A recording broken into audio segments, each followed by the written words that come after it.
আমাকে আপনাকে মৃত্যুর পর গোসল দেওয়া হবে, কাফন পরানো হবে, এরপরে জানাজা দিয়ে কবরে নিয়ে যাওয়া হবে, কবরস্থ করা হবে। কবরে রাখার সময় আমার আপনার ব্যাপারে বলা হবে বিসমিল্লাহি ওয়া আলা মিল্লাতি রাসূলিল্লাহ। এটা হলো আমার আলমে বরজক পরকালের প্রথম খাঁটি কবরে রাখার ভিসা। এবার কবরে রাখা হবে, দাফন কাফন শেষ। এবার কবরের মধ্যে আমার আপনার ইমিগ্রেশন শুরু হয়ে যাবে। নবীজি সাল্লাল্লাহু আলাইহি ওয়াসাল্লাম এক হাদিসের মধ্যে বলেন, আযাবুল কবরি হাক্কুন, কবরের আযাব এটা সত্য, কোনো সন্দেহ নাই। বধির একজন ফেরেশতাকে নিয়োগ দিয়ে দেওয়া হবে, তাকে তার হাতে এমন এক হাতুড়ি থাকবে, ওটা দিয়ে ওকে বাড়ি মারবে, বলে এক বাড়িতে 70 হাত মাটির নিচে চলে যাবে। আবার টান দিয়ে উঠানো হবে, আবার মারবে। ও এত চিৎকার করবে, বলে ওর ওই চিৎকারের আওয়াজ মানুষ এবং জিন ছাড়া সকল প্রাণী শুনতে পাবে। ফাইদা জাআ আজালুহুম লা ইস্তাখিরুনা সাআতাও ওয়া লা ইস্তাকদিমুন। আল্লাহ রাব্বুল আলামিন জানায় দেন, যথা সময়ে মৃত্যু চলে আসবে, এক মুহূর্ত আগেও আসবে না, বিলম্ব হবে না। এই দুনিয়া থেকে আমাদের চলে যেতেই হবে, মৃত্যুর স্বাদ আমাদের আস্বাদন করতেই হবে। আল্লাহ রাব্বুল আলামিন বলেন, কুল্লু নাফসিন যায়িকাতুল মাউত, প্রতিটি প্রাণকে মৃত্যুর স্বাদ আস্বাদন করতে হবে। একটা মানুষের মৃত্যু কেমন হবে এটা নির্ভর করে তার দুনিয়ার কর্মের উপর।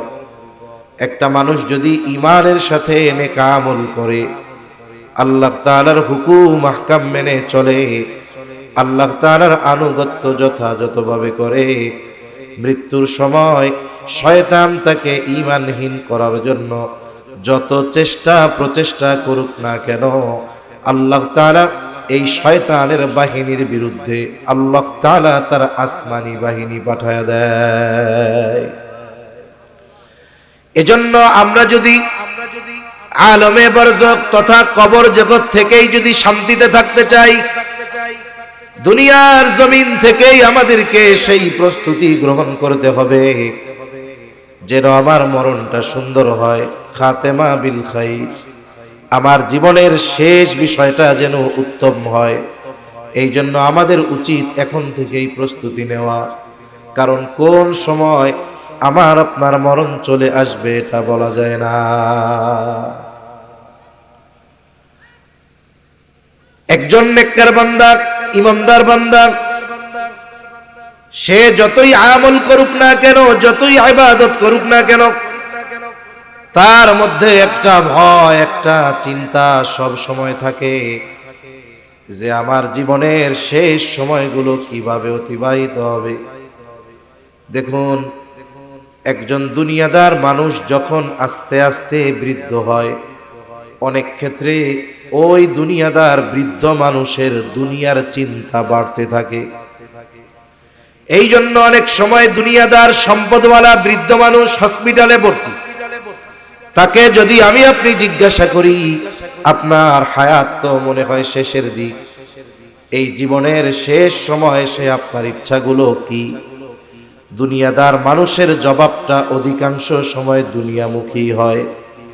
কেমন যেন সে জবাব দিবে এইরকম, বলে আমার 3টা ছেলে 2টা মেয়ে, 2টা ছেলে এস্টাবলিশড হয়ে গেছে, একজন ইউরোপে আর একজন আমেরিকা, আর একটা ছেলে লেখাপড়া করতেছে, যদি আমি বেঁচে থাকতে তারও একটা ব্যবস্থা হয়ে যাইত, সাথে সাথে মেয়ে 2টার যদি ব্যবস্থা হয়ে যাইত, তাহলে আমি মরেও শান্তি পাইতাম।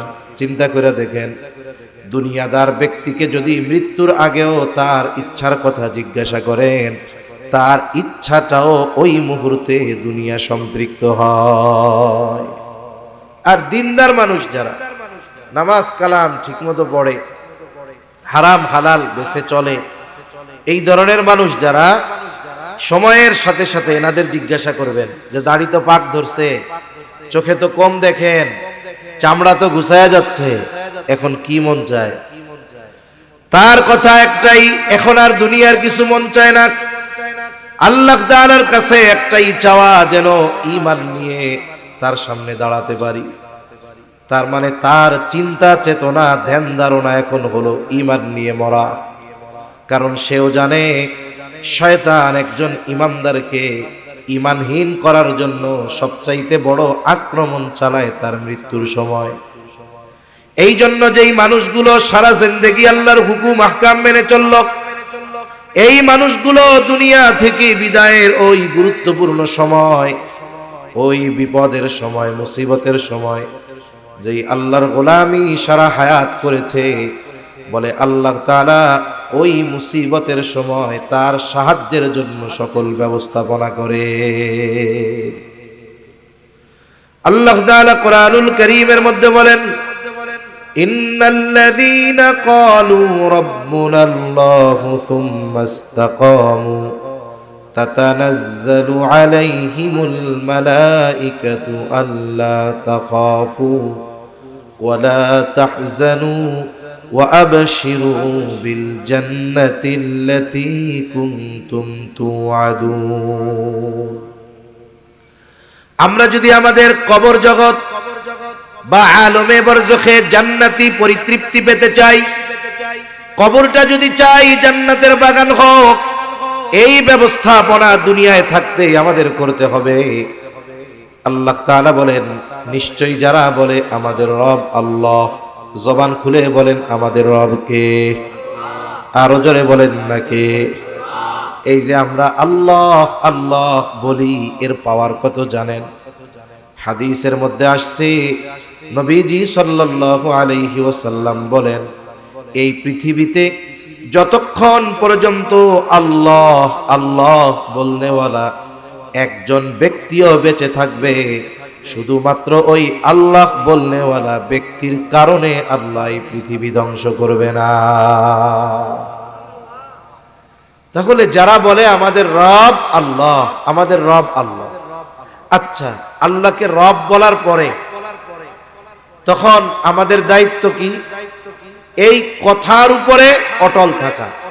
যে কোনো কথার উপরে অটল থাকা, এটা শুধু মৌখিক কর্মের দ্বারাই সীমাবদ্ধ নয়, দৈহিক কর্মের সাথেও সম্পৃক্ত থাকে। মৌখিক যেমন বলে, আন্তরিক তেমন, কর্মেও তেমন, এ বিশ্বাস রাখতে হবে। তাহলে কি? আমার রব আল্লাহ, এটা মুখে যেমন বললাম, ওই রবের সব হুকুম আহকাম মেনে চলতে হবে। যত বাধা বিপত্তি আসুক না কেন, রবের কথা বলতে গিয়ে, রবের মতে চলতে গিয়ে যত বাধা বিপত্তি আসুক না কেন, আমাকে দৃঢ়তার সাথে থাকতে হবে। ঠিক কিনা বলো? এজন্য আল্লাহ তাআলা বলেন, সুম্মা ইসতাকামু, অতঃপর সেই কথার উপরে ইস্তেকামতের সাথে ছিল। তার মানে গোটা হায়াত রবের গোলামি করে কাটিয়েছে। দেখেন দুনিয়ার নিজামটা কি? দুনিয়ার নিজাম হলো, একটা ব্যক্তি যদি সরকারি চাকরি যথাযথভাবে করে, জীবনের শেষ সময় ৬০-৬২ বছরে এসে যখন চাকরি ছেড়ে দেয়, গভর্নমেন্ট তাকে খালি হাতে বাড়িতে পাঠায়া দেয় না, বরং বাকি হায়াত সে যেন চলতে পারে এই জন্য পেনশন দেয়, এককালীন অনেক টাকা পয়সা তাকে দিয়ে দেয়। দুনিয়ায় এই জায়গায় চাকরি ঠিকমতো করার কারণে চাকরি যখন থাকবে না, কেমনে সে চলবে সেই ব্যবস্থাও গভর্নমেন্ট করে। আর সারা জীবন একজন আল্লাহর গোলামি করলো, আল্লাহর হুকুম আহকাম মেনে চললো, ওই ব্যক্তির সবচাইতে বড় মুসিবতের সময় আল্লাহ সাহায্য করবে না, এটা হতে পারে না। এজন্য আল্লাহ তাআলা বলেন, সুম্মা ইসতাকামু তাতানাজ্জালু আলাইহিমুল মালাইকা। ওই ব্যক্তি যখন তার জীবনের অন্তিম সময় চলে আসে, ওই ব্যক্তিকে তো শয়তান ধোঁকা দিয়ে বেঈমান বানানোর চেষ্টা করবে। আর আল্লাহ তাআলা জানায় দেন, তাতানাজ্জালু আলাইহিমুল মালাইকা, আল্লাহ তাআলা তার কাছে ফেরেশতা পাঠায় দেয়, তার কাছে ফেরেশতা চলে আসে। কেন? কারণ একটা মানুষ সকলেই মৃত্যুকে ভয় পায়, সকলেরই মৃত্যুর কষ্ট হয়, কিন্তু ওই ফেরেশতাগুলো এসে তাকে অভয় দিয়ে বলতে থাকে, আল্লা তাখাফু ওয়া লা তাহজানু ওয়া আবশিরু বিল জান্নাতিল্লাতী কুনতুম তুআদুন। ও ভয় পায় না জানি শয়তান আমাকে বেঈমান বানায় ফেলে। আর ওই ফেরেশতারা এসে বলে আল্লাহ তাখাফু, ও আল্লাহর বান্দা তুমি ভয় পাও না, ওয়ালা তাহজানু তুমি চিন্তিত হয়ো না, বরং তার ভয় আর চিন্তা যেন পরিপূর্ণ দূর হয়ে যায়। এই জন্য ওই মুমূর্ষ মৃত্যু পথযাত্রী ব্যক্তিকে ফেরেশতারা আল্লাহ তাআলার নির্দেশে জান্নাতের সুসংবাদ জানায় দেয়। তার মানে মৃত্যুর আগে এই আয়াতের আলোকে যেটা বোঝা যায়, ইমানদার বান্দা মৃত্যুর আগেই তার চূড়ান্ত বাসস্থানের সম্পর্কে সংবাদ পেয়ে যায়। সুসংবাদ বা যে কোনো সংবাদ অনেকভাবে দেওয়া যায়। কেমনে? মানুষ তার ইন্দ্রিয় সমূহ দিয়ে অনেক কিছু বুঝতে পারে। যেমন আল্লাহ তাআলা আমাদেরকে একটা জিনিস দিচ্ছেন, নাক। এই নাক দিয়ে আমরা ঘ্রাণ নিতে পারি। মানুষ এই নাকের মাধ্যমে কোটি কোটি সুগন্ধি ঘ্রাণকে আলাদা করতে পারে, পার্থক্য করতে পারে। যেমন প্রত্যেকটা জিনিসের ঘ্রাণ পাওয়ার পরে আমি মেসেজ পেয়ে যাই যে এটা কিসের ঘ্রাণ, তাই না? মনে করেন পাশে বিরিয়ানি রান্না করতেছে, কথার কথা, বিরিয়ানিতে যখন বিরিয়ানির মশলাগুলো সুন্দর মতো দেয়, তখন ওর আশেপাশে যারা থাকে কি রান্না হয়েছে বা হচ্ছে না দেখলেও না জানলেও ও যখন ঘ্রাণ পায় বিরিয়ানি, ঠিক কিনা বলেন? তার মানে ঘ্রাণের মাধ্যমে সংবাদ পাওয়া যায়। আতর একজন লাগাইছে, কে লাগাইছে দেখে নাই, কি লাগাইছে তাও দেখে নাই, ঘ্রাণের মাধ্যমে জানা যায় যে হ্যাঁ আতর লাগাইছে। তার মানে যে কোনো সংবাদ, সুসংবাদ বা অন্য সংবাদ ঘ্রাণের মাধ্যমেও পাওয়া যায়। হয়তো ওই মুমিন বান্দা তার জন্য পরিবেশটা এমন হবে যে কেমন যেন তার নাকে জান্নাতি ঘ্রাণ আসতে থাকবে। এরপরে বলে দেখার মাধ্যমেও পাওয়া যায়। একটা জিনিস দূরে আছে, এর ঘ্রাণও পাই না, কিন্তু দেখার মাধ্যমে এই জিনিসের সংবাদ জানা যায়। আরেকটা কি বলে দেখিও না, ঘ্রাণও পাই না, তারে শোনানো হয়, বলে কানের মাধ্যমে সংবাদ পাওয়া যায়। আবার দেখেন চামড়া, সে চোখও নাই কানও নাই, মানে কানেও শুনে না চোখেও দেখে না, মনে করেন না কেউ ঘ্রাণ পায় না, বলে স্পর্শের মাধ্যমে সংবাদ পাওয়া যায়। অনেক সময় গরমের মধ্যে যদি এমন হয় যে কেউ আপনার হাতে আস্তে করে ঠান্ডা হাত রাখছে, আরাম লাগে।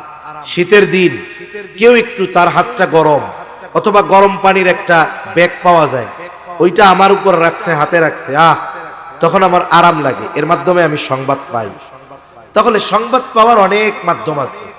আল্লাহ তাআলা ফেরেশতাদের মাধ্যমে জান্নাতের এই সুসংবাদ কাকে কোন পদ্ধতিতে দেন, কে কোন পদ্ধতিতে পায়, এটা তো আর ওই ব্যক্তির বলার মতো সুযোগ থাকে না। কারণ যেই ব্যক্তি মৃত্যু সুনিশ্চিত, যেই ইমানদারের, ওই তো জান্নাতের সংবাদ পায়। কিন্তু সংবাদ যে পায় এই খবর আমাদের বলছেন কে? অবিশ্বাসের কোনো সুযোগ আছে? সুযোগ নেই। এখন মৃত্যুর কষ্ট সবার হবে, মৃত্যুর কষ্ট সবার হবে। মুমিন বান্দারও মৃত্যুর কষ্ট হয়, তবে তার কষ্টটা অনুভব হয়। অনুভব না হওয়ার কারণ কি? আমাদের ছোটবেলায় এই মুসলমানি দেয় না, মুসলমানি এই এখন তো হসপিটাল থেকে দেয়, আগে যারা দিত এদেরকে কি বলতো? হাজাম না হাজেম জানি বল। হাজাম এর তো মোটামুটি সবাই চিনতো, মার্কা মারা। যেই গ্রামে ঢুকতো ওই গ্রামে যদি আকাটা কেউ থাকতো, পোলা পায় ওরে আর খুঁজে পাওয়া যাইতো না। কেউ গাছের উপরে, কেউ পানির মধ্যে, কেউ দৌড়াইয়া মামা বাড়ি চলে গেছে। ওরা চিন্তা করতো কার কপাল আজকে পুড়ছে আল্লাহ জানে। এখন এই হাজাম যারা, এরা কিন্তু খুব রসিক মানুষ, রাগী মানুষ, এই কাম করতে পারে না। এখন ওই বাচ্চা যেটারে কাটিং করবে আর কি, ওরে ধরছে, ওরে ধরার পরে ওর সাথে গল্প করে এমন ভাবে মিশা যাইতো, চোখ বন্ধ করাইতো। এরপরে বলতো তোর নাকি অল্প পিঁপড়া কামড় দিলে ব্যথা লাগে। এখনো কয় না না, আমার পিঁপড়া কামড় দিলে কোনো ব্যথা লাগে না। এবার সিমটি মারে, ব্যথা লাগে? লাগে না। এবার ওই জায়গাটাও সিমটি মারতে হবে, ব্যথা লাগে? লাগে না। ব্যথা লাগে? লাগে না, তোর আজকে ব্যথা লাগবেই। কয় আমার লাগবো না। এই যে বলতেছে তার মন অন্যদিকে ঘুরানো, এর মধ্যে কাইটা কুইটা তেনা ফেসানো শেষ, জাগা তোর কাম শেষ। তার মানে দেখেন কষ্ট কিন্তু হইছে। কেন কষ্টটা অনুভব করে নাই? বলে তার দিমাগ, তার চিন্তা, তার খেয়াল ওই কাটাকাটির দিকে রাখে নাই, নিয়ে গেছে অন্যদিকে। এখন ফেরেশতারা তো আসছে জান কবজ করতে। এমনিই তো হাদিসের মধ্যে আসছে মুমিন বান্দার জান কবজ হবে কেমনে? বলে সফেদ পোশাকে আবৃত একদল ফেরেশতা আসবে, নরম তোয়ালে নিয়ে আসবে, তার পাশে এসে তাকে বলবে, এ মুমিন বান্দার রূহ, আল্লাহর রহমতের দিকে আসো। আস্তে করে, কেমন করে বের হবে? বলে জগের থেকে গ্লাসের মধ্যে যেমন পানি ঢালা হয় আস্তে করে, সর্বশেষ ফোঁটাটাও যেমন আস্তে করে পড়ে, বলে ওই রকম আস্তে করে মুমিনের দেহ থেকে ঘামের মাধ্যমে অথবা শ্বাস প্রশ্বাসের মাধ্যমে দেহ থেকে রূহটা বের হয়ে আসবে। এতেও কষ্ট আছে, কিন্তু যখন ফেরেশতারা এদিক দিয়ে জান্নাতের সুসংবাদ দিবে, ওই টাইমে তার আর খবর থাকবে না। একটু চিন্তা করে, যখন জুলাইখা ইউসুফ আলাইহিস সালামের সাথে সে যখন ইচ্ছা করলো কিছু একটা করার, আর এই ঘটনা যখন শহরের সব মানুষ জানা গেছে, এখন ওই জামানায় তো আর ফেসবুক নাই যে ফেসবুকে একটা পোস্ট দিয়া বলবে যে এই কর্মের জন্য আমি দায়ী না। এখন একজনরে কইরা এই ঘটনার পরিস্থিতি কি এটা বোঝানো তো সম্ভব না। এবার জুলাইখা চিন্তা করছে যে বিশেষ করে শহরের সব নারীরা তারে অপবাদ দিচ্ছে। দেখ, তখন তো ইউসুফ আলাইহিস সালাম ওনারে গোলাম ভাবছে, গোলামের সাথে এই কাজ করতে চাইছে, কত নিকৃষ্ট মহিলা। এবার জুলাইখা চিন্তা করছে তোদেরও সাইজ করতে হয় কেমনে, দেখ। সবাইরে দাওয়াত দিছে, দাওয়াত দিয়ে কি করলো, সবার হাতে ফল আর এক হাতে ছুরি। বলছে যে শোনো, যখন তোমাদেরকে বলা হবে ফল কাটার আদেশ করা হবে, এর আগে তোমরা ফল কাটবা না। এবার সবাই এক হাতে ফল আর এক হাতে ছুরি নিয়ে বসে রয়েছে। এবার সবাই ইউসুফ আলাইহিস সালামকে ওই রুমে ঢুকায়া দিল। এবার সবাই ইউসুফ আলাইহিস সালামের দিকে তাকায় আছে। এবার কয় ফল কাটো। এইবার ফল কাটতে দিছে, কেউ ফল তুইয়া হাত কাটতেছে, ও টেরও পায় না। এখন ওইদিকে তাকায় কয়, হায়, এটা তো মানুষ না, এটা তো ফেরেশতা। তাহলে চিন্তা করেন, ইউসুফ আলাইহিস সালামের চেহারার সৌন্দর্য দেখা হাত কাইটা ফেলতেছে, অথচ হুশ নাই, খেয়াল নাই, টের পাইতেছে না, ব্যথা পাইতেছে না। বলে ইন হাদা ইল্লা মালাকুন কারীম, আরে এটা তো ফেরেশতা, এটা মানুষ হয় কেমনে? এখন দেখেন ইউসুফ আলাইহিস সালামের সৌন্দর্যে বিমোহিত হয়ে হাত কাটে, টের পায় না। আর যখন মুমিন বান্দা জান্নাতের সুসংবাদ পাবে, ওই টাইমে জান কবজ হবে, ব্যথাও লাগবে, টের পাবে না। ঠিক কিনা বলে? মুমিন বান্দার রূহ এভাবে বের করে নেওয়া হয়ে যাবে, ফেরেশতারাও তাকে অভয় দিতে থাকবে, আল্লাহ তাখাফু ওয়ালা তাহজানু ওয়া আবশিরু বিল জান্নাহ আল্লাতী কুনতুম তুআদুন। যেই জান্নাতের প্রতিশ্রুতি তোমাকে দেওয়া হয়েছে, শুনে নাও, এই দুনিয়ায় তুমি একা, পরকালে একা এমনটা নয়। নাহনু আউলিয়াউকুম ফিদ দুনিয়া ওয়া ফিল আখিরাহ ওয়া লাকুম ফীহা মা তাশতাহি আনফুসুকুম ওয়া লাকুম ফীহা মা তাদউন। বলে আমরা তোমার সাথে দুনিয়ায়ও আছি, আখিরাতেও আছি, চিন্তার কোনো কারণ নাই। ওই জান্নাতে কি আছে? বলে ওয়ালাকুম ফীহা মা তাশতাহি আনফুসুকুম ওয়ালাকুম ফীহা মা তাদউন। বলে তোমার মন যা চায় জান্নাতে তাই আছে, সাথে সাথে তোমাকে যা কিছু দেওয়ার প্রতিশ্রুতি দেওয়া হয়েছে সেগুলো তো আছেই আছে, বরং তোমার মন যা চায় ওগুলো সব জান্নাতে আছে। একটা মানুষের মন দুনিয়ায় যত কিছু চাইতে পারে, দুনিয়ায় পাওয়া সম্ভব না, কিন্তু মন যত কিছু চাইতে পারে সব কিছু পাওয়া যাবে কোথায়? বলে জান্নাতে। এজন্য ওই সংবাদ পাইয়া আর মৃত্যুর কষ্ট তার মধ্যে অনুভব হবে না। এবার তার রূহ নিয়ে ফেরেশতারা উপরের দিকে ওঠা শুরু করবে। প্রত্যেক আসমানের দরজা আছে, জিজ্ঞাসা করা হবে কার রূহ? অমকের ছেলে অমক। না, লোকটা দুনিয়ায় ভালো ছিল। একের পর এক 7টা আসমানের দরজা তার জন্য খুলে দেওয়া হবে। আল্লাহর পক্ষ থেকে ঘোষণা হবে, যাও এর নামটা জান্নাতীদের তালিকায় অন্তর্ভুক্ত করে দাও। সুবহানাল্লাহ। এর বিপরীতে যদি ওই যে দুনিয়ায় যা মন চায় তাই করে, কতজন বলে দুনিয়াটা মস্ত বড়, খাও দাও ফুর্তি করো। ওরা মনে করে এই দুনিয়ার হায়াত হলো মজা মাস্তি আর ফুর্তি আর আনন্দ করে কাটায় দেওয়ার জায়গা। আসলে তা নয়, দুনিয়াটা হইল আখিরাতের ক্ষেত। বলে যেই কৃষক ক্ষেতের মধ্যে ফসল যত্ন সহকারে আবাদ করে, 3 মাস পরে ওই ব্যক্তি ঘরে ফসল তুলতে পারে। ঠিক কিনা বলে? দুনিয়া হলো আখিরাতের ক্ষেত। আর যদি কেউ খেয়াল খুশি মতো দুনিয়ায় হায়াত কাটিয়ে দেয়, বলে মৃত্যুর সময় তার জন্য আসমান হতে রহমতের ফেরেশতারা সাহায্যের জন্য আসবে না। একেবারে কুৎসিত বিভৎস চেহারা, সালার মতো খসখসে শক্ত মোটা কাপড় নিয়ে গন্ধযুক্ত পোশাক পরিধানকৃত একদল ফেরেশতা তার সামনে হাজির। মনে রাখতে হবে, আমরা হয়তো ফেরেশতাদের দেখি না, কিন্তু যেই ব্যক্তি মৃত্যু পথযাত্রী সে দেখতে পায়। এইবার তারা এসে বলবে, এই পাপিষ্ঠ ব্যক্তির রূহ আল্লাহর আযাবের দিকে ধাবিত হয়। এইবার রূহ দেহের মধ্যে দৌড়াদৌড়ি শুরু করবে, বের হতে চাইবে না, ছটফট শুরু করে দিবে। বলে জোর করে তার দেহ থেকে রূহটাকে টেনে বের করা হবে। বলে গরম শিক যদি তুলার মধ্যে ঢুকিয়ে দেওয়া হয়, যেমন ভাবে টান দিলে জোর করে বের করে আনতে হয়, কারণ তুলা পুড়ে তার সাথে লেগে যায়, বলে ওই রকম জোর করে বের করা হবে। তার আত্মা কবজের সময় কষ্ট কত পরিমাণ হবে।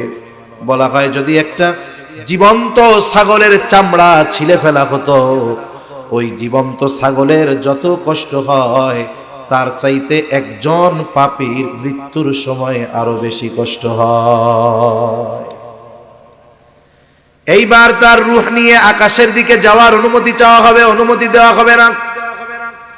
আল্লাহর পক্ষ থেকেই বলা হবে, এর নামটা জাহান্নামীদের তালিকায় অন্তর্ভুক্ত করে দাও।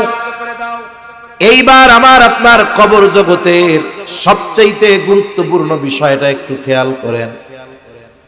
আমাকে আপনাকে মৃত্যুর পর গোসল দেওয়া হবে, কাফন পরানো হবে, এরপরে জানাজা দিয়ে কবরে নিয়ে যাওয়া হবে, কবরস্থ করা হবে। কবরে রাখার সময় আমার আপনার ব্যাপারে বলা হবে বিসমিল্লাহি ওয়া আলা মিল্লাতি রাসূলিল্লাহ। এটা হলো আমার আলমে বরজক পরকালের প্রথম খাঁটি কবরে রাখার ভিসা। এবার কবরে রাখা হবে, দাফন কাফন শেষ। এবার কবরের মধ্যে আমার আপনার ইমিগ্রেশন শুরু হয়ে যাবে। একজন ব্যক্তি যখন পাসপোর্টে ভিসা দেখায়, দেখবেন গেট থেকে তাকে ঢুকতে দেয়। মূল বিষয়টা তো এই জায়গায়, মূল বিষয়টা হবে ইমিগ্রেশন। ওইখানে জিজ্ঞাসা করবে কই যান, কেন যান, এরকম অনেক প্রশ্ন করে। যদি কোনো সংশয় সন্দেহ মনে হয়, আস্তে করে ওরে পেছনে পাঠায় দেয়। আর যদি দেখে যে না, এই ব্যক্তির মধ্যে কোনো ভেজাল বুজাল মনে হচ্ছে না, তথ্য সঠিক, কথাও সঠিক, এরপরে তাকে ছেড়ে দেওয়া হয়। এই যে ইমিগ্রেশন, কবর, সওয়াল জবাব, এগুলার ব্যাপারে আমরা জানি। আমাদের প্রত্যেককে কবরে রাখার পর 3টি করে প্রশ্ন করা হবে। কয় প্রশ্ন? জোরে বলেন না, কয় প্রশ্ন? কেউ আছেন যে এই 3 প্রশ্ন কি কি করা হবে জানেন না? আসেননি কেউ এরকম? কয় সবাই জানে। অমুসলিম সেও জানে, নাস্তিক ও জানে, যে মুসলমানেরা এই বিশ্বাস করে যে কবরে তাদের প্রত্যেককে 3টি করে প্রশ্ন করা হবে। দেখুন, প্রশ্ন করা হবে মারা যাওয়ার পর, অথচ এই প্রশ্ন আল্লাহ তাআলা কত আগে ফ্লাশ করে দিয়েছেন, ফাঁস করে দিয়েছেন। যেই পরীক্ষার প্রশ্ন হলে যাওয়ার আগে জানা যায় না, হলে যাওয়ার পরে যেই পরীক্ষার প্রশ্ন জানা যায়, বলে ওই পরীক্ষা আসলে সহজ, একটু লেখাপড়া করলেই ওই প্রশ্নের জবাব দেওয়া যায়। কিন্তু হলে যাওয়ার আগে যেই পরীক্ষার প্রশ্ন আগেই জানায় দেওয়া হয়, বুঝতে হবে জায়গা মতো গিয়ে ওই প্রশ্নের জবাব দেওয়া কঠিন। দুনিয়ায় যদি কেউ লেখাপড়া না করে, পরীক্ষার হলে যদি নকল নিয়ে যায়, নকল, এখন এই নকল নিয়ে যায়, প্রশ্ন পাওয়ার পরে নকলগুলার মধ্যে দেখে যে সে যেই নকলগুলা আনছে ওই আলোকেই প্রশ্ন আসছে, বলে ও পাশ করে যাবে, ঠিক কিনা বলেন? কিন্তু বলেন তো, কবরের 3 প্রশ্নের ব্যাপারে কেউ যদি এই ওসিয়ত করে যে আমারে কবরে রাখার সময় আমার কাফনের মধ্যে সুন্দর মতো ওই 3 প্রশ্নের জবাব লেখা দিয়ে দিবি, কবরে যা কিছুই হোক, কবরের মধ্যে অনেক জায়গায় আছে মানুষ মারা যায়, মোবাইলে দেখি আর কি, কবরের মধ্যে দামি কোলবালিশ দেয়, তারপরে তশক বিছায়া দেয়, কত আরামের কত কিছু দেয়। মুসলমানরাও নাকি এইসব কাজ করে, কত আফসোসের ব্যাপার। কেন করে রে? কয় কবরের মধ্যে যেন একটু আরামায়েশে থাকতে পারে। কেন? কবরের মধ্যে আরামায়েশের ব্যবস্থা তো আল্লাহ করবে, দুনিয়াবি ব্যবস্থাপনা না, জান্নাতি ব্যবস্থাপনা, ঠিক কিনা বলেন? তাইলে ওই বেড়াগো মনে হয় সন্দেহ আছে যে কবরে গিয়া প্রশ্নের জবাব দিয়া মনে হয় জান্নাতি তশক টশক পাবে না, এই জন্য দুনিয়ার থেকেই কিছু দিয়া দেই। আর আমরা কই দুনিয়ায় ওই কবর জান্নাতে হওয়ার কাজ যদি না করে, ওই তশক বালিশ দিয়া আল্লাহর হস্তে বিপদ বাড়াইস না, এমনিই আগুন হবে, তশক বালিশে আরো আগুন বেশি লাগবে, ঠিক কিনা? কবরের মধ্যে যদি কেউ এই চিন্তা করে নকল নিয়ে গেলে কাজ হবে, কাজ হবে। দুনিয়ার প্রশ্নের জবাবের সম্পৃক্ততা লেখাপড়ার সাথে, আর কবরের প্রশ্নের জবাবের সম্পৃক্ততা হলো দুনিয়ার কর্মের সাথে। প্রথম প্রশ্ন, মার রব্বুকা, তোমার রবকে? সকলের মুখস্থ আছে আমার রব হলো আল্লাহ, কিন্তু যেই ব্যক্তি আল্লাহর হুকুম আহকাম মেনে এই দুনিয়ার হায়াত অতিবাহিত করে নাই, সে জবাব দিতে পারবে না আমার রব আল্লাহ। আর যে আল্লাহর হুকুম আহকাম মেনে দুনিয়ার হায়াত অতিবাহিত করেছে, প্রশ্ন করার সাথে সাথে বলবে আমার রবকে? আল্লাহ। পরের প্রশ্ন করবে ওয়ামা দীনুক, তোমার দিন কি? আমরা সবাই জানি আমাদের দিন হলো ইসলাম। আল্লাহ তাআলা আমাদের জীবন ব্যবস্থা হিসাবে ইসলামকেই মনোনীত করেছেন। আল্লাহ তাআলার কাছে একমাত্র গ্রহণযোগ্য মনোনীত জীবন ব্যবস্থার নাম হলো ইসলাম। ইন্নাদ-দীনা ইনদাল্লাহিল ইসলাম। শুধু তাই না, এই ইসলাম এমন এক জীবন ব্যবস্থা যার মধ্যে কোনো অপূর্ণাঙ্গতা নাই, কারণ এই জীবন ব্যবস্থা ইসলাম যে পরিপূর্ণ এর ঘোষণা যিনি দিয়েছেন তিনি কে? আল্লাহ তাআলা বলেন, আল ইয়াউমা আকমালতু লাকুম দীনাকুম ওয়া আতমামতু আলাইকুম নি'মাতি ওয়া রাদিতু লাকুমুল ইসলাম দীনা। আল্লাহ তাআলা বলেন, আমি আজকের এই দিন তোমাদের জন্য তোমাদের জীবন ব্যবস্থাকে পূর্ণাঙ্গ করে দিলাম, তোমাদের জন্য আমার নেয়ামত সমূহ পরিপূর্ণ করে দিলাম। ওয়া রাদিতু লাকুমুল ইসলাম দীনা, আর ইসলামকে তোমাদের জন্য দিন হিসাবে মনোনীত করলাম। দিন শব্দের অর্থ হলো জীবন ব্যবস্থা। তার মানে আমি আমার জীবন কিভাবে পরিচালিত করব, বলেন তো ইসলামের মধ্যে এই নির্দেশনা আছে না নাই? একটা মানুষ জন্ম থেকে নিয়ে মৃত্যু পর্যন্ত তার ব্যক্তিগত জীবন, শৈশবকাল, কৈশোরকাল, যৌবনকাল, বৃদ্ধকাল, সাথে সাথে তার ব্যক্তিগত জীবন, পারিবারিক জীবন, রাজনৈতিক জীবন, সামাজিক জীবন, কর্মজীবন, কর্মস্থল, কিভাবে সে নিজেকে পরিচালিত করবে এর পরিপূর্ণ দিক নির্দেশনা ইসলামে আছে না নাই? শুনেন, পুরাটা মানতে না পারলে এক বিষয়, তবে পুরাটা আমল না করতে পারলে এক বিষয়, কিন্তু পুরাটা বিশ্বাস করার ব্যাপারে কোনো ছাড় দেওয়া যাবে না। অনেকে মাথা মোটা, বুঝে না, এরা মনে করে কি বলবে, হুটহাট এক একটা বলবে কোরআনে রাজনীতি নেই, এরকম বলে না। এরকম বেটা, তুমি মানতে পারতেছো না সেটা ভিন্ন কথা, কিন্তু এই কথা অস্বীকার করে বেঈমান হয়ো না। কথা বুঝেন নাই মনে হয়? বেঈমান হয়ো না।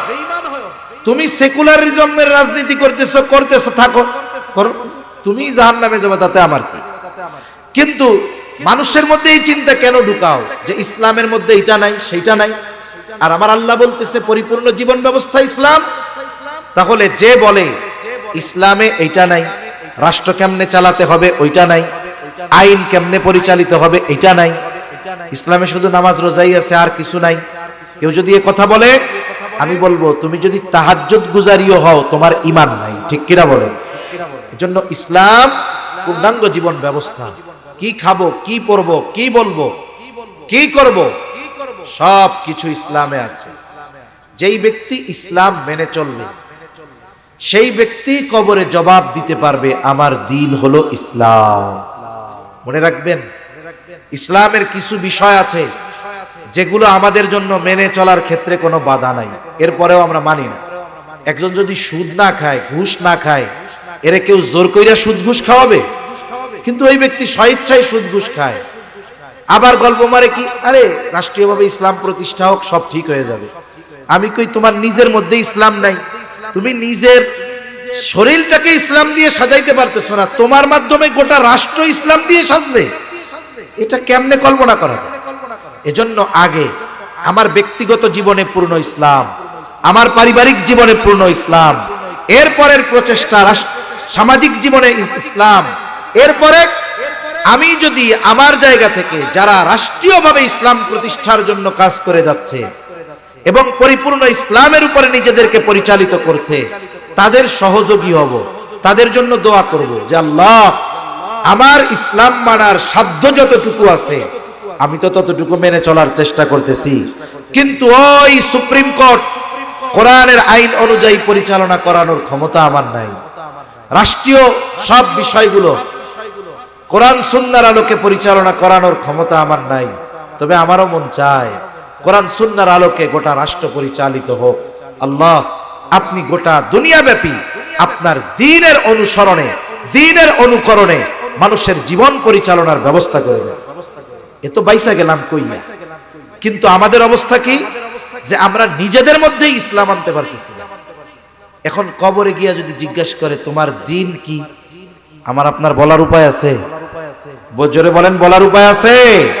এজন্য নিজের জীবনে কমপক্ষে আমার অধীনস্থ যারা আছে তাদের জীবনে ইসলামের আলোকে জীবন অতিবাহিত করানোর ব্যবস্থা আমাদের করা দরকার, নইলে উপায় নাই, কাজ হবে না। গরু 100 জবাই দিয়ে খাওয়াইলেও কাম হবে না যদি জবাব না দেওয়া যায়। 3 নাম্বার প্রশ্ন, নবীজিকে দেখায় বলা হবে মা হাযার রাজুলুল্লাযী বুইসা ফীকুম, অথবা বলা হবে ও আমার নবিয়ুকা, তোমার নবীকে, যেই ব্যক্তি দুনিয়ায় নবীর সুন্নাতের আলোকে নিজেকে সুসজ্জিত করেছে। মনে রাখতে হবে, আমি যদি বলি আমি আশিকে রাসূল কিন্তু আমার মধ্যে রাসূলের সুন্নাত নাই, অবস্থা কেমন যেন কেমন হইল। এক লোক দেখতে পুরা কালো, দেখতে কেমন, এতে নাম রাখছে দলামিয়া। নাম কি রাখছে? এখন ওর নাম দলামিয়া হইলেও ও কি আসলে দলা না কালা? আমি কই আশিকে রাসূল কিন্তু সুন্নাতের খবর নাই, কয় আমার অবস্থা ওই কালা লোক কিন্তু নাম দলা, কয় সুন্নাত নাই আশিকে রাসূল। কাজ হবে? সুন্নাত যে মানবে সে পরিপূর্ণ আশিকে রাসূল। আর রাসূলুল্লাহ সাল্লাল্লাহু আলাইহি ওয়াসাল্লামকে প্রকৃতপক্ষে মুহাব্বত তারাই করে যারা সুন্নাতের অনুসরণ করে। নবীজি সাল্লাল্লাহু আলাইহি ওয়াসাল্লামকে তারাই মুহাব্বত করে যারা সুন্নতের পরিপূর্ণ পাবন্দী করে।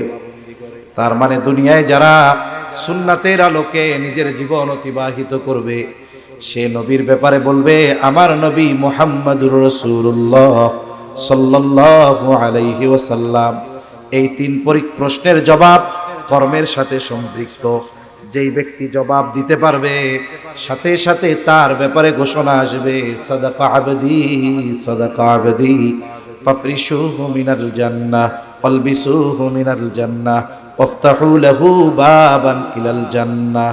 বলবে আমার বান্দা সত্য বলেছে, ফাফরিশুহু মিনাল জান্নাহ, তার জন্য জান্নাতের বিছানায় না বিছায়া দাও।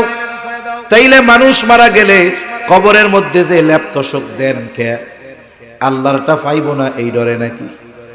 যদি আমি আপনি আপনার হায়াত ঠিক মতো অতিবাহিত করি, কবরের মধ্যে ল্যাপ কম্বল খেতা বালিশ লাগবে না। আল্লাহ তাআলা ওই ইমানদারের মাটির কবরটাকে জান্নাতের বিছানা বিছায়া দিবে।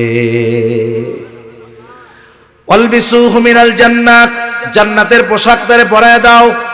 ওয়াফতাহু লাহু বাবান ইলাল জান্নাহ, বলে জান্নাতের সাথে তার কবরের সাথে দরজা খুলে দাও।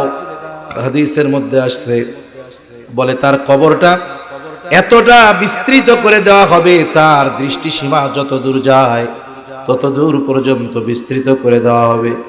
আর এক বর্ণনায় আসছে, যখন এই 3 প্রশ্নের জবাব সে দিয়ে দিবে, তাকে বলা হবে তুমি ঘুমাও যেমন করে নতুন দুলা ঘুমায়। আর এক বর্ণনায় আসছে, কবরের সফর লম্বা সফর, সে একাকী কবরে, হঠাৎ সে দেখবে অপরিচিত একজন সুদর্শন ব্যক্তি তার দিকে আসতেছে। সে বলবে, কে হে তুমি? আগন্তুক, তোমাকে তো চিনতে পারলাম না। এইবার ওই সুন্দর ব্যক্তি বলবে যে তুমি কি আমারে চিনতে পারো নাই? বলে না। বলে আমি হলাম তোমার দুনিয়ার নেক আমল।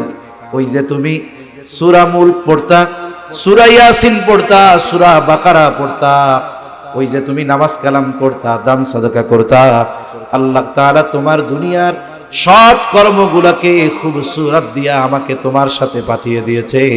তুমি চিন্তা করো না, তোমাকে জান্নাত পর্যন্ত না পৌঁছায়া দিয়া আমি তোমার থেকে আলাদা হব না। তাহলে একজন মানুষ সে যদি দুনিয়ায় দ্বীনের উপরে চলে, কবরে তার প্রথম রাত, অথবা কবর তো এমনি রাত, রাখার মাসাতেই অন্ধকার শুরু, দিনের বেলা রাখলেও তো রাত, তার কবরটা কি হবে? রাউদাতুম মিন রিয়াদিল জান্নাহ, জান্নাতের একটা বাগান হয়ে যাবে। এখন এত নিয়ামত পাইছে কবরের মধ্যে, কবরে যা আমরা পাবো এ তো বলতেছি, কিন্তু দেখতে কেমন এটা কি আমরা বুঝতেছি নাকি? বুঝতে পারতেছি না। এখন কবরে যাইয়া এইগুলা পাইয়া ও প্রথমে মনে করবে এটাই মনে হয় জান্নাত, কারণ এর চাইতে আরামের আর কিছু আছে নাকি? তখন ফেরেশতা তাকে বলবে, না, এটা জান্নাত নয়, বরং জান্নাতের মধ্যে তোমার জন্য এর চাইতেও কল্পনাতীত নিয়ামত রেখে দেওয়া হয়েছে। কোন সময়টা দেওয়া হবে? বলে কিয়ামতের পর তোমাকে তোমার ওই অনন্তকালের চূড়ান্ত বাসস্থান দিয়ে দেওয়া হবে। এইবারও আল্লাহর কাছে বলতে থাকবে, আল্লাহ যথাদ্রুত সম্ভব কিয়ামত কায়েম করেন, আমি আমার অনন্তকালের চূড়ান্ত বাসস্থানে যেতে চাই।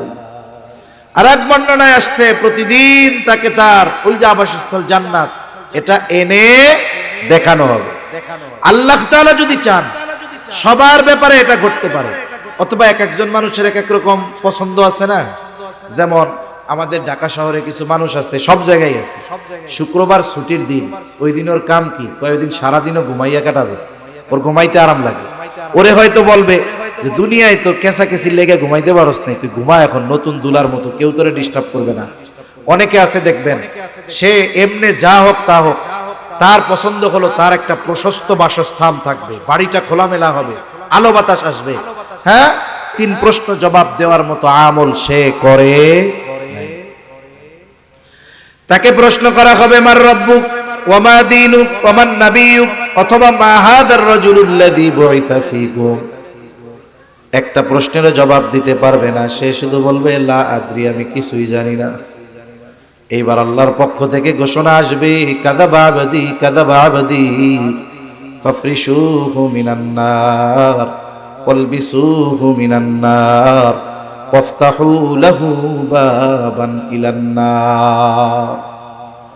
বান্দা মিথ্যা বলতেছে, জাহান্নাম থেকে আগুনের বিছানা এনে বিছায় দাও, জাহান্নাম থেকে আগুনের পোশাক এনে পরায় দাও। সাথে সাথে জাহান্নামের সাথে তার দরজার সাথে কবরের সাথে একটা দরজা খুলে দাও। তার কবরটা এত সংকীর্ণ হয়ে যাবে, 2 পাশের মাটি এমন ভাবে চাপ দিবে, বলে এক পাজরের হাড় অপর পাজরের মধ্যে ঢুকে যাবে। এমনিই তো আযাব, ও মনে করবে এটাই মনে হয় জাহান্নাম। কারণ আলমে বরজখেও দুনিয়ার বিভিন্ন বিভিন্ন পাপের ভিন্নতায় ভিন্ন ভিন্ন শাস্তি তাকে দেওয়া হবে। ও মনে করবে এটাই মনে হয় জাহান্নাম। ওকে জানানো হবে জাহান্নামের শাস্তির তুলনায় এটা কোনো কিছুই নয়, বরং এর চাইতে কল্পনাতীত শাস্তি তোমার জন্য অপেক্ষা করতেছে। কিয়ামতের পরে ওইখানে তোমাকে দেওয়া হবে। ওই ব্যক্তি শুধুমাত্র জাহান্নামের আযাবের খবর পেয়ে এতটা ভীতু সন্ত্রস্ত হয়ে যাবে, ও ফরিয়াদ করতে থাকবে, আল্লাহ কখনোই যেন কিয়ামত কায়েম না হয়। এমনিই তো কষ্ট, হঠাৎ দেখতে পাবে একজন বিভৎস কুৎসিত লোক তার দিকে আসতেছে, এটাকে দেখে তার আরো বিরক্তি কাজ করবে, কষ্ট বেড়ে যাবে। এইবার বলবে, কে হে তুমি আগন্তুক, তুমি আমারে কষ্ট দিতে আসতেছো কেন? এইবার ওই আগন্তুক বলবে, তুমি যতই বিরক্ত হও না কেন, আমি তোমাকে কখনো ছাড়বো না, আমি তোমাকে জাহান্নাম পর্যন্ত পৌঁছায়া দিয়া এরপরে তোমার থেকে আমি পৃথক হব। কষ্টের উপরে কষ্ট তার চলতে থাকবে। দেখুন, লম্বা সফরে সাথে যদি একজন ভালো বিশ্বস্ত সফর সঙ্গী থাকে, বলে এই সফরটা হয় আরামদায়ক। আর যদি সফর ছোট হয়, সাথে যদি সফর সঙ্গী একজন এমন হয়, আছে না অনেক সময়, আমাদের ঢাকায় এক বন্ড ছিল, এটার নাম ছিল হাঁটা বাবা। নাম কি? হাঁটা বাবা। এ খালি হাঁটতো, মনে হয় 50 বছর গোসল করে না। এখন গোসল না করার কারণে শরীরের উপরে ময়লা জমে গেছে। এর পেছনে পেছনে শিক্ষিত প্যান্ট শার্ট টাই পরা মানুষগুলাও হাঁটতো। এর কাছে কেমনে যাইতো আল্লাহই জানে। এখন ও মাঝে মধ্যে চুলকাইতো, যে ময়লা উপরে 3 পাত্তা পড়ে গেছে, ও যদি চুলকায় ময়লা উঠবে না। এখন এই ময়লা ওইটা নাকি যার হাতে ওই ময়লা দিত তার নাকি কপাল খুলে যাইত। নাউজুবিল্লাহ, ওদের কথা আর কি। এরকম কিছু মানুষ আছে 20 বছর দাঁত মাজে না, 30 বছর গোসল করে না। এইরকম লোক যদি 15 হাত দূর দিয়া যায়, সুস্থ মানুষ অজ্ঞান হয়ে যাবে। এখন আপনি যাবেন কোথায়? ওই জায়গার থেকে সিএনজিতে, আপনাদের ওই সামনে একটা বাজার আছে, কয় কিলো, 2 কিলো দূরও মনে হয় হবে না, ওই পর্যন্ত যাবেন। সিএনজিতে যাইতে লাগে 3 মিনিট। এইরকম একটা যদি আপনার পাশে সিএনজিতে ওইটা বসে, এই 3 মিনিটের রাস্তা মনে হবে আপনার 300 বছর। আপনি ওই পর্যন্ত সুস্থ অবস্থায় যাইতেও পারেন, নাও পারেন, এর আগে আপনার হসপিটালে নেওয়া লাগতে পারে। তাহলে বোঝা গেল কি, ছোট সফর যদি সফর সঙ্গী ওই রকম হয়, তাইলে এই 1-2 কিলোমিটারের সফরে যান শেষ হয়ে যায়। আর যদি সফর সঙ্গী ভালো হয়, লম্বা সফরও আরামদায়ক হয়ে যায়। এই মানুষগুলো যারা দুনিয়ায় আল্লাহর হুকুম আহকাম মানল না, তাদের এই কবরের অবস্থা এরকম হবে। এটা জাহান্নামের একটা গর্তে পরিণত হয়ে যাবে, বিভিন্ন রকমের আযাব হবে। নবীজি সাল্লাল্লাহু আলাইহি ওয়াসাল্লাম এক হাদিসের মধ্যে বলেন, আযাবুল কবরি হাক্কুন, কবরের আযাব এটা সত্য, কোনো সন্দেহ নাই। বধির একজন ফেরেশতাকে নিয়োগ দিয়ে দেওয়া হবে, তাকে তার হাতে এমন এক হাতুড়ি থাকবে, ওটা দিয়ে ওকে বাড়ি মারবে, বলে এক বাড়িতে 70 হাত মাটির নিচে চলে যাবে। আবার টান দিয়ে উঠানো হবে, আবার মারবে। ও এত চিৎকার করবে, বলে ওর ওই চিৎকারের আওয়াজ মানুষ এবং জিন ছাড়া সকল প্রাণী শুনতে পাবে। এজন্য দুনিয়া থেকে আমাদের সবার যাওয়া লাগবে। এই কবরে দীর্ঘকাল আমাদের সকলের অতিবাহিত করতেই হবে। লম্বা সফরের জন্য যেমন পাথেয় প্রয়োজন হয়, সামান দরকার হয়, এই দুনিয়াটা হলো সেই সামান সংগ্রহের জায়গা। কিন্তু আফসোস, আমাদের কোনো চিন্তা নাই যে অনন্তকালের সফরে আমরা কিভাবে চলবো, থাকবো। জন্য আল্লাহ তাআলা তো কোরআনুল কারীমের মধ্যে বলেন, ইয়া আইয়ুহাল্লাযীনা আমানুত্তাকুল্লাহা ওয়াল তানজুর নাফসুম মা কদ্দামাত লিগাদিন ওয়াত্তাকুল্লাহ। আল্লাহ তাআলা বলেন, হে ঈমানদারেরা, তোমরা আল্লাহ তাআলাকে ভয় করো। ওয়াল তানজুর নাফসুম মা কদ্দামাত লিগাদ, তুমি নিজের দিকে নজর দাও, আগামীর জন্য তুমি কি প্রেরণ করেছো। আগামী মানে হলো ভবিষ্যৎ, তার মানে তুমি তোমার ভবিষ্যতের জন্য কি প্রেরণ করেছো? কোন ভবিষ্যৎ? বলে সুনির্দিষ্ট ভবিষ্যৎ। কারণ দুনিয়ার হায়াত এটা হলো অনির্দিষ্ট, আর মৃত্যু থেকে নিয়ে শুরু হয় সুনির্দিষ্ট ভবিষ্যৎ। অনির্দিষ্ট ভবিষ্যৎ কোনটা? বলে দুনিয়ার হায়াত। এই দুনিয়ায় কতদিন বাঁচবো এর কোনো টেনশন হিসাব নাই। অথচ দেখেন 20 বছরের যুবক সরকারি চাকরি শুরু করে, ওর টেনশন যে চাকরি শেষে 60 বছরে বয়সে যখন চাকরি ছাড়বো তখন কেমনে ভালো থাকা যায়। এই জন্য ও টাকা জমায়, আবার সরকারও টাকা জমায় যে 60 বছর পরে যেন বৈশা বৈশা খাইতে পারে। এই যে 20 বছরে বৈশা 60 বছর পরের যেই ভবিষ্যতের কথা সে চিন্তা করে, ওই 60 বছর থেকে ভালো থাকার জন্য টাকা জমায়। বলেন তো এই ভবিষ্যৎ অনিশ্চিত না সুনিশ্চিত? জোরে বলেন না, অনিশ্চিত না সুনিশ্চিত? আমার কথা শেষ, কারণ কথা বলতে খুব কষ্ট হইল। মাইকগুলো আরো আধুনিক হওয়া দরকার। এখন এই সাউন্ড সিস্টেম চলে না। আয়োজকরা তো বুঝে না। আয়োজক বলে যে আমাকে ভালো সাউন্ড দিবা, ও যে কি আনছে ও আর আমি বুঝতেছি, আপনারা না বুঝলেও।